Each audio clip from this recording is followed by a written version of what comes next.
Yo, YouTube, what is good? It's Aeghis. In this video, we'll be discussing the top 15 mage tricks that you can implement into your gameplay to climb the ranks, further improve your understanding of the game.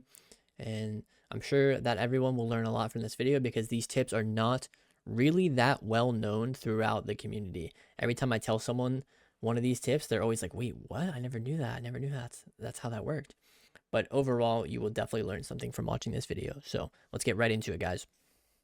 All right, guys. So for the first mage tip that we have here, we have a counterspell into a warrior's spell reflection to grant yourself precognition. So this is something that you want to pick and choose when you want to do it. You don't want to do it all the time, but the fact that you can is really cool. Just tell him, go ahead. So if the warrior's casting on you, or if he's standing on you and you're trying to sheep him and you really need like precog, you can counterspell into the reflect to give yourself precognition, which will give you, of course, immunity to any spell pushback, any spell interrupts, and any crowd control effects. So like I said, this is something you want to pick and choose when you want to do it, because if you do counterspell into reflect, you won't have it for when a future spell cast is available. So like I said, warrior reflect, counterspell, give yourself precog. Simple as that. Alrighty, guys, and now for the second tip, it would be blinking the Death Knight's grip animation. So basically what this means is that whenever a DK grips you, you can shimmer as long as you are facing the other direction, and it will not only cancel the grip animation, but it'll blink from where your location was when you were initially gripped. So if he grips me in and it pulls me to right here, and then that's pretty much in like the reaction time speed that you would notice to do it, it would shimmer you forward, but from here, not from over here where your character is. Okay, get ready. So I'll start walking away and he'll grip and I'll blink, and you can see the location was from where I was initially standing. Actually, it doesn't look like it was, but either way, this is a way to consistently blink the Death Knight grip. This is something that's actually practical, something that I actually use daily against Death Knights, especially because Death Knight is known as like kind of being a really anti-caster melee class. This is a very, very, very practical tip that you can do. One more time. Get ready. And then we'll just do it one more time here. And you can see I'm able to blink from my initial location that I was in. For some reason, the first one kind of bugged out. But yeah, it's a very, very handy tip. Implement it into your gameplay against Death Knights. And yeah. All right, guys, for the third tip here, we have another warrior one. This one will involve the champion spear ability, previously known as Kyrian spear. Essentially, what this trick allows you to do is blink out of the spear while there is still duration on it, allowing you to leave it preemptively. Now, this one is definitely the hardest trick to pull off because the timing on it is so tight. The reason why is when the spear pulls you back in, the speed of which it actually does pull you back in is so quick that it makes the blink window very, very tiny. So I kind of whipped up a little paint here, but essentially this is the this little blue thing is the middle of the sphere, and if you are outside of it, like let's say you're in the middle, you walk out. Once you get to like about here, it pulls you back in, and when it pulls you back in that time that you're getting yanked back, this is the window that you have to blink. Like in that window that it pulls you back very, very quickly, that timing is when you need to press your shimmer. So I'll try to execute it right here for you guys. All right, so he's gonna go ahead and throw the spear here, and we can try to execute this correctly. So you can see I still have the spear debuff, but I'm out of the spear. So yeah, the way that worked is, like I said, the timing, as soon as you get out, you almost, in the example I did, I actually timed it flawlessly because I didn't even see the animation of me getting pulled back in. Like if you can time it right as you get out of this the spear and it pulls you back, like right as it pulls you back, I think if you went down and slowed it, you would maybe see me get pulled back just a little bit. I was actually at the perfect spot, but That one is very difficult to execute. Sometimes it's almost not even worth to do it because you might blow all of your blink charges trying to do that. But let's say you're in a situation where it's purely desperation and there's no ice blocks, there's no wall, there's no altar. You have to blink the spear or the game is over. It's nice to be able to have that trick in your back pocket and maybe pull off some miracle play to survive. And then people will see that and be like, oh my god, like he was gonna die there and he pulled off the miracle play. It's like that's kind of what that outplay is for. So yeah, let me know if any of you guys actually successfully pull that one off. I'll be very impressed. Anyways, let's move on to the next tip now. Alrighty, guys. For tip number 4, we have Ice Flows Duplication. Now, what this refers to is whenever you are not playing Shimmer and you're playing Ice Flows instead. So this will give you access to normal blink and Ice Flows, which makes your next mage spell with a cast time shorter than 10 seconds castable while moving. So with this spell, you can see it says max 3 charges there at the bottom. But with this duplication trick, you can actually get that to 5 charges. So I'll spec into Frostbolt here so I can show you guys.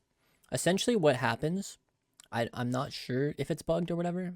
At this point, I think it's been in the game since Legion, so it's more of a feature nowadays, I suppose. But let's say the first Ice Flows you press, and then you Frostbolt, right? At the very end of that Frostbolt, like right there, right at the very, very, very end, maybe let's call it 90% of the way through the cast, all right? Let's call it 90% of the way. That's when you want to press another charge of Ice Flows, and then the first one will not be consumed. The timing on it is pretty tight. However, I found it to be kind of generous too. Like sometimes you can mistime it and it will work. So let's go ahead and count the spells that I'm able to use while moving. Supposed to only be able to do 3, by the way. So we put on 1 Ice Flows, we Frostbolt, we duplicate it. That's 1, that's 2. And then you can see I have 3 charges left now. So I'm able to do 5 total spells while moving. So again, whenever you're casting a spell, it does not work on channels. But whenever you are casting any spell, it does work with any. Like I said, just not with channels. So Ring of Fire works with Frostbolt, Poly. You can simply just press Ice Flows at the very end. It also works in a way, sometimes I do this, very rarely. But if you don't have an Ice Flows charge and you want to move at the end, like get an early start to moving, let's say I want a sheep, you can still do the same concept. Press it at about 90%, and then as you do that, kind of jump away. You can kind of like, here, let me try that again. I kind of fucked up the timing. So you can see here at the very end of the cast, I was able to move for that last, let's say 10% of the cast, and I'm able to keep the Ice Flows charge. It does not consume it. So again, click it at 90, still have 2 charges now. Did not consume the first one. So this is a very, very practical tip. Every time I play Ice Flows, I do this pretty much every single day. And anytime I play Ice Flows, I'm constantly doing this. So very, very good tip there. Hopefully that smooths out some of your guys' Ice Flows gameplay. Now, for me, this is very easy because I have it on a mouse bind. So I'm using my thumb, button 5, right there, to press it while my other hand is the one pressing the spells. So I can time it really nicely with a different finger. But to be honest, even if you have a keyboard binder for Flows, which I don't recommend, since you're casting, you can simply just do it. Like you're casting, so you're not, your hands aren't doing anything. But yeah. Anyways, let's get on to the next tip, guys. All right, guys, for tip number 5, what we're going to be getting into now is another warrior one. We're going to be playing Supernova here.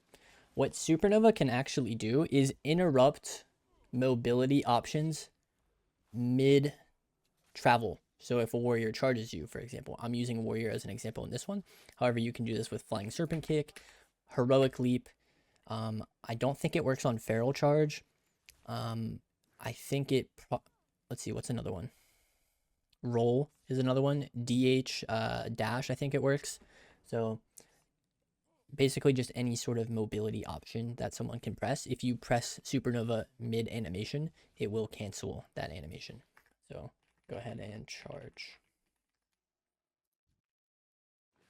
See, if I press Supernova right there, it'll boop him up as soon as like wherever I press the Supernova while he's in that animation. And we can do it again here with Heroic Leap, farming Supernova back. So he's gonna Heroic Leap, and you can just Supernova him in the air. So yeah, that's a really good way to use Supernova. Sometimes you can maybe decide to play Supernova over Dragon's Breath if you're playing in a situation where the only thing on your mind is sitting back and doing the most possible damage ever, and you're fighting, let's say, like a warrior or a monk, and you have no plans to use DB for their crowd control.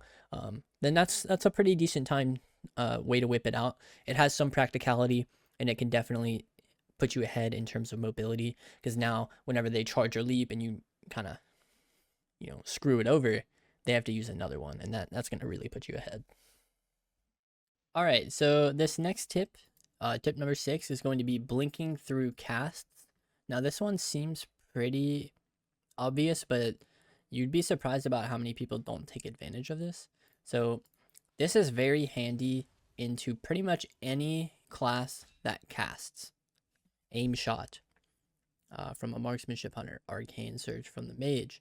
Now there are certain spells that do not work like this. Some of them, for example, would be some of the warlock casts, such as fear.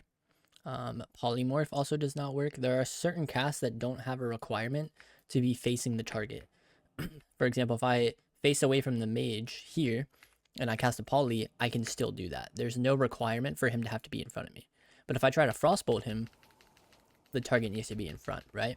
So any spell that requires the target to be in front of the target that they're casting on, a cool trick that you can do to cancel that is, let's say you don't have a counter spell, right? And this guy starts casting Arcane Surge. He's casting Arcane Surge. It's like, I don't want him to get it off. I don't have a counter spell.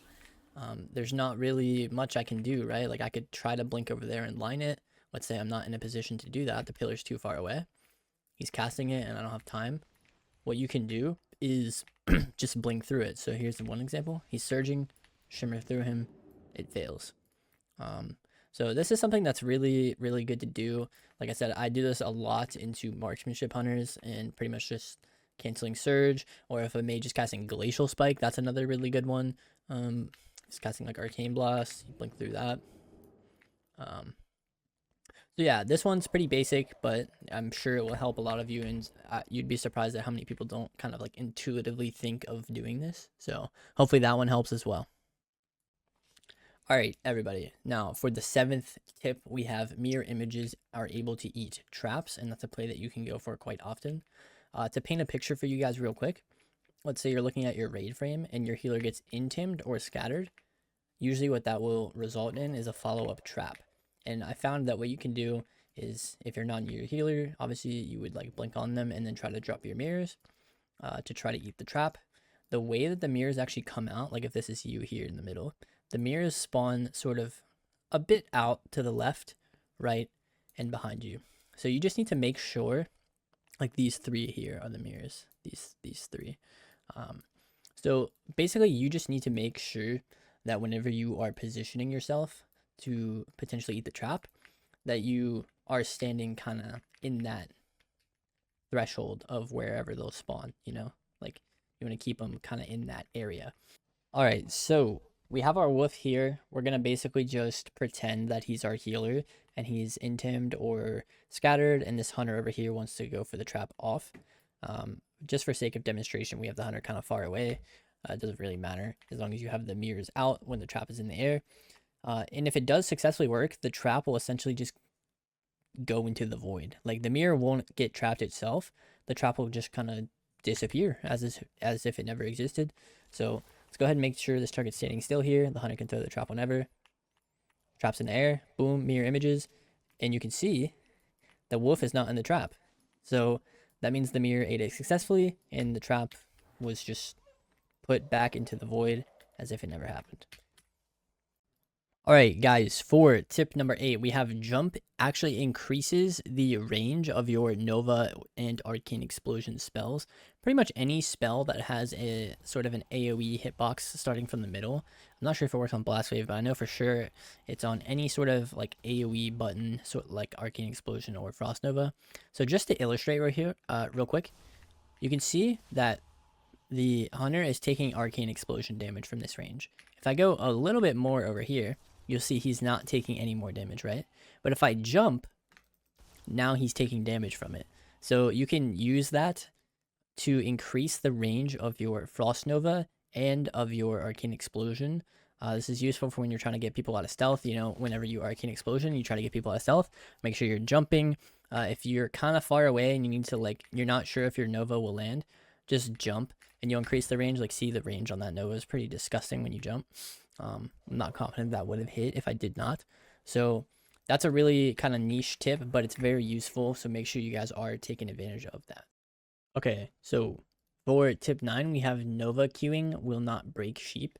Now, when we refer to spell queuing, what this really means is whenever you're casting a spell and spamming another one, that essentially queues up that global as your next global after the cast is complete. Normally, what would happen if you sheeped a target and then you Nova'd, it would break the sheep because it does a little bit of damage, right? So what you can do, let me go ahead and shift back my Nova here, is this is probably the most common application that I do on it. So this is why I'm using this as an example, is if you're sheeping a target 3 times, so you have the full DR sheep, you wait for it to be over, you're camping the re, you get the re, then on this last one, you spam Nova while you're doing it, and then they'll come out of that quarter sheep and be in a full Nova. Now this is more efficient to do it this way, so that you're not like having to time the Nova at the last second of the quarter DR sheep and kind of waste that one global. And you can do this with a lot of different spells. You can even see if I poly and spam Fire Blast, it won't even break the sheep, right? So you can kind of sheep a target and do damage to it in that 1 second. So basically what I'm meaning, what I'm saying here is that any spell that does not have a projectile, if you queue it after a polymorph, it won't break the polymorph. But you'll see if you do it on a spell like Lance that has a projectile, it does break it. So it has to be on a spell. You can even do it with Blast Wave too. So like, let's see this Hunter, for example. You can sheep him and queue the Blast Wave. So like sheep, Blast Wave. And you can see he's still in the sheep. It didn't break. And then he fell to his death. So something to note with the Blast Wave one in particular, this one is definitely one of the more useful variations of the spell queuing, not breaking sheep, because if you're in a situation where you want to sheep someone, but they are in the, like, let's say I want to sheep this hunter and damage the second player who is in the pet in this case. This is a very common thing because every ability in the game now is sort of an AoE ability, right? So it's like, how do I get sheeps without breaking sheeps? So if you're on the target and you sheep him, let's say you DB into sheep, right? You're casting, and then you are standing right here, and you blast wave, you spell queue the blast wave, you successfully land the sheep, and the kill target is now far away, so you can actually burst them down, and it won't have any chance to break the sheep. So that's like the primary application that I'm using it for. The Nova is nice too, obviously, like if you sheep him and it's short, and you want to do one more and leave him Nova afterwards, that's another really good one. But yeah. Alright, so for tip number 10, we have Frost Nova works along the Z-axis as well as the X-axis. So this one is pretty helpful for any map that has those types of up and down kind of elevations, such as, I mean, we'll obviously use Blade's Edge as the example here. We can imagine where I'm standing right now is sort of on the bridge, and then where this other mage is down here is sort of you know, at the bottom of the bridge. So what you can do from the top or the bottom, if someone's like standing on the edge like that, is you can Nova them from up here, and then the same is can be said for up here as well. I think this might be a little bit too far, but because the gap between the bridge on Blade's Edge is a bit smaller, it's more like right here. And you can see, like, when I'm at that level, even though I was above the target by quite a bit, the Nova still works on him. It might have even worked up there too. So having that little bit of knowledge that the Nova has the same hitbox that it does up and down, as well as it has the hitbox the same as the one that goes side to side as well. All right, so for tip number 11, guys, we have canceling Druid Tranquility using the Ice Wall PvP talent that is available to all mages. I'm actually having to refer to one of my older YouTube videos here to showcase this one. So I'm going to let this play out here real quick, and then we can see the functionality of how all this stuff is working. I'm going to pet nice. I can't even get a sentence off without saying nice. I'm going to Ice Wall to cancel the Trank, and then knock him into the ring as well. World first. So from what you guys saw there, you can see the Druid casted Tranquility, which is essentially Bubble for Druid. And we actually casted Ice Wall. We made sure he was in the middle so that the Ice Wall would sort of force him to not... He couldn't be inside of the Ice Wall, so the game pushed him out of the Ice Wall, which actually cancels the Tranquility. I'll put it back here in slow motion so we can see that going down. So you can see I cast, he's in a Tranquility right here. I cast Ice Wall, and I kind of changed the angle of it so that the Druid would be directly in the center of the wall. So you see the Ice Wall is about to finish. The Druid is like smack dead inside of the wall. And what this does is it forces him out, either in any direction. In this case, he gets pushed into the Ring of Frost, which is kind of hilarious. That's why in the clip you heard me say, is this world first time this has ever been done? Because I've never seen anyone do that before. So that was a really cool one. That's a really cool showcase of this particular trick. Alright guys, for tip number 12, we have spell stealing mind control. So if an enemy priest casts mind control on, let's say, your other DPS on your team, or he casts mind control on your healer, you can actually target your own friendly healer and spell steal him, because now he's an enemy target. I know it doesn't actually work exactly how spell steal should work, but spell steal does act like a purge, and you can purge off MC on your teammates. So spell steal works in that case as well. I don't actually have a clip for it, and I ran out of friends to sit here and help me showcase things, so you guys have to take my word for this one. But yeah, you can spell steal mind control on your own teammates. If an enemy priest does cast mind control on your healer, just target him, press spell steal, and you will dispel him out of it. So not many people know that, actually. So get your healers out of mind control, spell steal them. Alright, for tip number 13 here, we have slow falling an MC'd target for future blast waves or any type of knockback effect. So I have a couple of my friends here to demonstrate this one. So shout out to Tugboat and Finkel, otherwise known as Miasma, the mage that Peekaboo rizzed up here recently. So essentially this priest will just MC, like if you have a priest on your team and he MCs, go ahead.